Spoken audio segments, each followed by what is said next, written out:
Hi, I'm Shelly Palmer, and welcome to Shelly Palmer Digital Living. It's a show about living and working in a digital world. We're bringing you the digital news you need to know and the tech tools that'll make your life a little easier.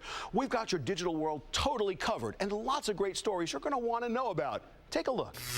Coming up, high-tech ways to keep an eye on your kids. Is it the future of parenting or technology gone too far? And a site attracting millions with free music. We start tonight with a story that may change the way you use your cell phone. Whether you know it or not, your phone says a lot about you, including things you might not necessarily want others to know. Fox's Lloyd Sowers shows us how easily your cell phone can be turned against you. You may not go anywhere without your cell phone. We talk, text, email, Facebook, online bank, till it's time to trade that old phone in for a new one. And that's where it gets scary. What happens to your old phone? And people don't even realize they've given away all their information. They don't realize the pictures they've given. They don't realize the contact records I have. They don't realize the bank accounts that they have linked to their phone. Stephen Pearson says it's just that easy. Phone companies sell old phones to vendors. And you can buy them directly off eBay. It'll cost you $2 to $10 a piece. But I mean, look at these Blackberries. I mean, think of all the stuff this guy's done on this Blackberry. Pearson is a former sheriff's deputy and a digital forensics expert. He says keep your old phone. Don't turn it in, don't give it away, even if you delete everything. No, deleting it, all it does is change the flag to say deleted. The message is still there until it's overwritten. Pearson runs the High-Tech Crime Institute, teaching police officers and federal agents how to legally extract information from cell phones taken as evidence. Now you can see all their pictures. This is the movie that was taken by this iPhone. All of the pictures you've taken, all the video you've taken, all those snapshots that were maybe a little too provocative and you don't think they're there anymore, they're still residing, sitting on the phone. Maybe you store usernames, passwords, and account numbers in your phone. I can steal your phone, take over your identity, make calls to your contacts. If someone gets your phone just for a couple of minutes, they can install spy programs available on the web. And what that lets me do is track you by Google Maps. It lets me listen to everything you're doing. Lets me turn on the camera so I can see where it is you are, what you're doing, when you're doing it. Maybe you always leave your Bluetooth on. And then when you are walking around, I can walk behind you and I can gather all the data off your phone and then walk away. Pearson says check your settings regularly. The phone you virtually carry your whole life on can be used against you easier than you might think. Lloyd Sowers, Fox News. Ever arrive at a hotel to find the room, the gym, or the pool is just not quite as amazing as the photos made it look online?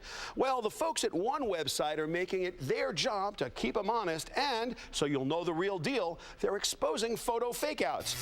Online, the pictures look nice, and when I got there, I was completely fooled. The pictures are always better than when you actually get there. Vacations are a big ticket item. They can be expensive. So you save money by doing thorough research before you go, and you usually have a better vacation too.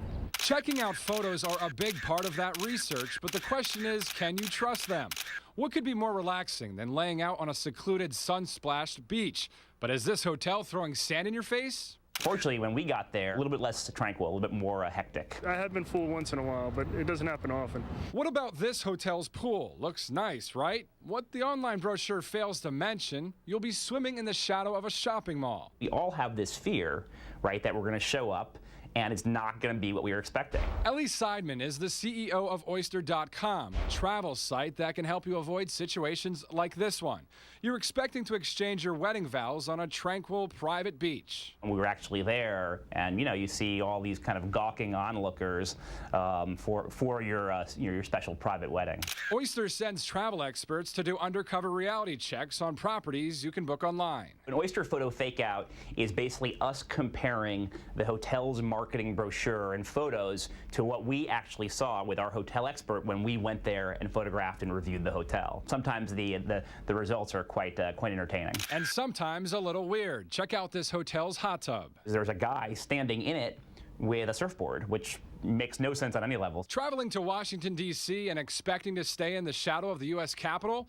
Better bring your walking shoes because it's not as close as it looks in the photo online. The hotel says it's no fake out, just shot with a special lens. The location is kind of being distorted, whether it's the Capitol building or it's on the beach, but on the beach means it's actually, a 10-minute walk to the beach. Lesson for the savvy traveler: know what you're diving into. Hotel pools like this one can be strategically cropped to look a lot larger. The uncropped photo shows the entire pool, and without the crop, it really doesn't look that big anymore. The other pool trick: photos with pretty models that make them look inviting and serene. Well, you see kind of this beautiful woman over this very serene and tranquil pool. There's nobody there. And in reality, it's kind of like a frat party going on at the pool. And don't get burned at the hotel buffet. The online pic of the fancy feast served at this hotel is a stark contrast to the mess that was uncovered in this photo fake-out. I'll read a lot of the reviews. Websites like Opinions, TravBuddy, and TripAdvisor have tons of reviews written by regular people who also post their own photos. I first go to the bad reviews and then see if there's too many of those, then I move on. When you read those reviews, you have to outweigh, okay, well, this has this many bad reviews compared to this many good reviews. Reading reviews online is much trickier than most people think. Travel expert and author Pauline Fromer of Fromers.com says be leery when reading reviews. When you go online, try and suss out if what you're reading is actual opinion or just marketing. It's really hard to tell sometimes. But you can always trust reviews from friends and family, right? Sure, that can be a great way to find places, although that person will have only gone to one hotel. So they may not know that right up the street there's a place that's 10 times nicer and half as expensive. And not everyone online is trying to fake you out. Who are the names you can trust? The big names that you know. Fromers, Lonely Planet, Fodor's, the travel magazines, the newspaper travel sections. All of those are posting reviews that were written by impartial journalists. Matt Alvarez, Fox 5 News. Coming up, simple tricks to make sure your computer isn't hurting your vision. As technology gets better, our vision is getting worse. There's a thing called computer vision syndrome, and Fox 5's medical correspondent, Dr. Sapna Parikh, is here to help me figure that out. Hey, Sapna. Hi, Shelly. Yeah, this actually exists. Yes, Okay. computer vision syndrome. It's when anybody who's on their computer for more than 2 or 3 hours at a time, which is everybody. Right. It's the eye strain that we get, the headaches, the blurry vision, the dry eyes, all of that together is computer vision syndrome. Yikes. And is there a cure? There's a cure. Prevention. Yes, prevention. Let's talk prevention. Let's have a seat and check it out. So, this is a good old-fashioned computer monitor like everybody uses. It's running good old-fashioned Windows. Yes, and it has Shelly Palmer Digital Living up there. We like it. The distance that you put your monitor is important. First of all, I remember 20 inches. That's sort of the minimum. You want it anywhere from 20 to 28 inches from your eyes. So this is 20 inches. That's the minimum distance. Minimum distance? The minimum distance. Okay. So this, yeah, you can have a little bit further. So squinting at the screen is not going to help me. I have to actually sit back. Yes. And then you can do a couple other things. You can set the, you can adjust the settings. There's brightness and contrast. Whatever's comfortable for you, even if you lessen the brightness just a little bit, can actually make a big difference in terms of comfort level. And you want more contrast. That'll make it more So most people think to fix this up, you just make the screen a lot brighter and that's going to help you, but actually it's just the opposite. You want to make the screen a little bit less bright so that it's easier on your eyes. Yeah, and it kind of depends on what's comfortable for you, but especially when you when you launch the monitor, it's often extremely bright. Right. So lessening it can help. Okay. Also, one thing you can do is increase the font size. On the bottom right-hand corner, you can change it from 100% to... You can go up to 200%, make it bigger. You can even go up to 400% to make it easier to read. Wow. Now there's a shortcut. You don't actually have to go to the bottom. If you're on any website or in your email, you can hold down the control key and hit 0 to get it to its actual size, or minus to make it smaller, or plus to make it bigger. You can see this is pretty simple to do. Oh, I love that. That's a great lot tip. faster than Control 0, and on an Apple it's Command. You could try it if you want. Control plus makes it bigger. And Control minus makes it smaller. Yeah, it's just a quick way, because sometimes you get an email, somebody sent it to you in a funnier font. So what size font should it be, or is it just your comfort level? Whatever's comfortable for you, yeah. You know, some people like a little bit bigger. Glare and lighting makes a big difference also. You do not want any sort of light source coming in from behind you. So if you have windows, you don't want the window behind you. You don't want a light coming in.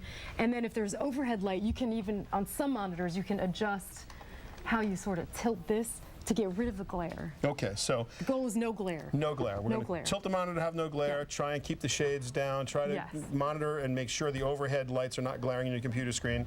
I'm sitting 20 inches away. You got a rule. What's the SUPNA rule? The 20-20-20 rule. I call it the 20-20-20 blink. Every 20 minutes, look up from your screen, look at something at least 20 feet away for 20 seconds, and blink. The idea is to give your eyes a break, change the depth of focus. Every 20 minutes, look up for 20 seconds at 20 feet away, and blink. So let me see if I get this right. 20 inches, minimally. Yes. Yep. Every 20 minutes, I'm going to look up, look at something at least 20 feet away, and blink. Yes, for 20 seconds. For 20 at seconds. least. Yes, Awesome. perfect. SUPNA Parikh, thank you so very welcome. much. There's nothing more annoying than when people use geek speak and abbreviations and think you know what they're talking about. So today, we're taking on HDMI. You probably have one in your house, but does anyone know what it really means or why you need it? Let's find out in our Technobabble quiz. What does HDMI stand for? What, sorry? What? HDMI. What does that stand for? High definition in something input. All right, let's get a dictionary. No clue. High def something. Don't know the MI. Is HD high def? Is that right? Hard disk something, I don't know. What does HDMI stand for? High definition. Modem input. Module importance. Does that have to do with internet or TV, television, internet? High def monkey input. I don't know. High def media. International. I don't know. Want to take another guess? Nah, I know where to put the thing, but that's about it. HDMI stands for High Definition Multimedia Interface. It's commonly used to connect your HD TV set to your cable or your satellite set-top box. It also works great with Blu-ray players and video game consoles. Why? Well, without getting too technical, you only have one plug, so hooking it up is pretty easy. Unlike the 5 cables it replaces, HDMI cables also let you take advantage of a whole host of advanced features. HDMI, High Definition Multimedia Interface. It may sound geeky, but it's a 4-letter word that replaces 5 cables. Coming up, a way to see every text your child sends and receives. Is it high-tech parenting or spying? Plus, an inside look at the website where millions go for free music. Next. One website has caught the attention of millions of people from around the world. The lure? Free music. If you don't know about it, your kids or grandkids probably do. Fox's Lloyd Sowers gets the inside story on Groove Shark. So the university is actually 13 blocks that way. 23-year-old Josh Greenberg has built Groove Shark. We're pretty much working on top of each other here. So how many people here? About 80. It's a big room full of 20-somethings with stock options. I think it's really, more than anything, comes down to us all chasing the same dream, being a part of the same big goal. So we know that if Groove Shark makes it, everyone here wins at the same time. And if you haven't heard of Groove Shark, you could be as old as me. Is this Casual Friday? It's always Casual Friday. It's a music-sharing website. Just put in what you want to hear, and Groove Shark plays it. Free. No sign-ups, no downloads. Listen to as many songs as you want, no charge. Who is this boy? Can you name the artist? Is it Coldplay? I think you're cheating. It says on the screen. I don't know. Here, let me cover that up. Share songs with friends, listen to new artists, just about anything. Groove Shark is basically the YouTube for music. It's free music that's rocking the establishment. Some have called it revolutionary. The original idea for Groove Shark actually came from my co-founder, so I can't take credit for that. But he was inspired by driving past a buy-sell trade CD store. He looked at the sign and thought, okay, why don't we do that but online? And so it began with co-founder Sam Tarantino and a few others. And yes, they took video. We have the first Underwater feel. partial layout for the Groove Shark fish. To Red Bull. Oh yeah, Red Bull, we've probably gone for like a dozen today. It's crazy. Using cardboard boxes as desks. We had nothing. I mean, we had half of an idea, no product, no money. So we would put our heads together every night. We'd meet up at the computer lab at UF, and we would just brainstorm. We would get ideas down on paper. But finally, in the spring of 2008, it went viral. And now, more than 20 million people a month visit GrooveShark.com. 20 million from all over the world. Josh Greenberg has one of the hottest websites on the planet. We're starting to generate a good amount of revenue, but I can't say we're out of the woods quite yet. What kind of car do you drive? 2004 Hyundai Accent, so nothing too good by any means. Josh says even if he strikes it rich, he'll keep working, and here in Gainesville, just maybe he'll take care of some unfinished business. Did you get a degree? I know my family's going to be watching this, but they already know, so no. Maybe go back for a degree in psychology, he says. But what he already knows, millions of people love to listen to free music. Lloyd Towers, Fox News. Coming up, if you could see everything your child ever did online and every digital move they made on their cell phone, would you spy on your kids? Imagine being able to record and monitor every digital move your teen makes, from the cell phone to the home computer. But where do you draw the line between being a concerned parent and spying on your kids? Diana Rocco takes a closer look. Tracking your child's movements has become easier than ever. The latest form of spyware for parents is a mobile app that lets parents remotely monitor their children's text messages, phone calls, instant messages, and emails. Good for them, but not for us. That's really creepy. I wouldn't want my parents to use that. It's called eBlaster Mobile. It's a cell phone monitoring app that lets parents check up on their kids. The app will send mom a copy of every text message her teen sends and receives, including pictures.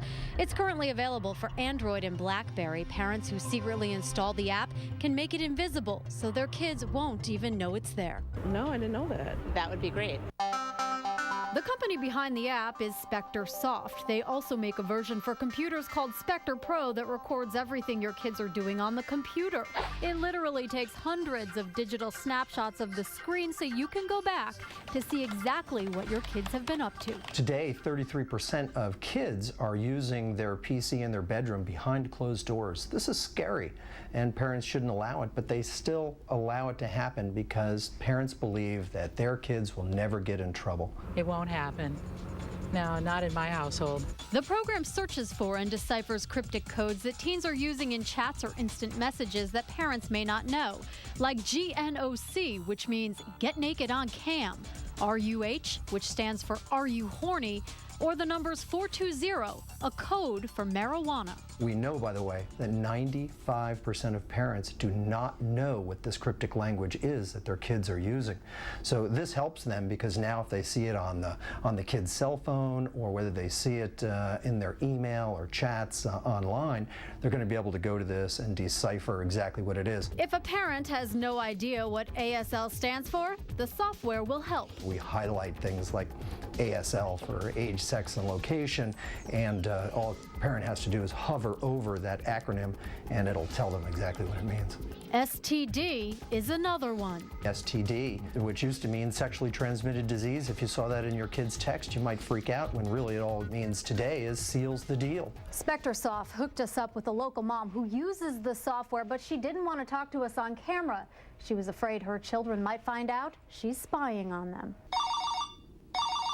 I think it speaks volumes as to the fact that she knows she's involved in a clandestine activity, that it is about spying, and so she's got to balance the needs that she may have as far as knowing what her kids are doing versus the long-term consequences if they find out that she's involved in this kind of activity. Family psychologist Jeff Gardier thinks parents should play an active role in monitoring their children, but they need to be honest with their kids when using surveillance software. If that child finds out that you have been monitoring everything that they've been doing, privy to every intimacy, they will feel betrayed. There will be major, major issues of trust from that point on between you and that child. I think that's an invasion of privacy, and our parents should trust us. I'd be a little afraid just because my mom is a very nosy person. You want to make sure that you give them enough privacy, but you also want to track what they're doing. So as the world of social networking evolves, experts say parenting needs to evolve with it.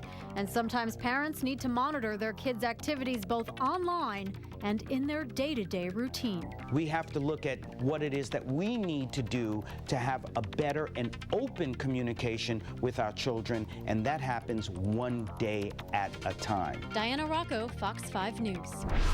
That's our show for tonight. If you've got a question or if you want more information, you can like me on Facebook at Shelly Palmer Digital Living, or follow me on Twitter at Shelly Palmer, or visit our show page at myfoxny.com. Thanks so much for watching. I'm Shelly Palmer, and from all of us at Fox 5, have a great weekend.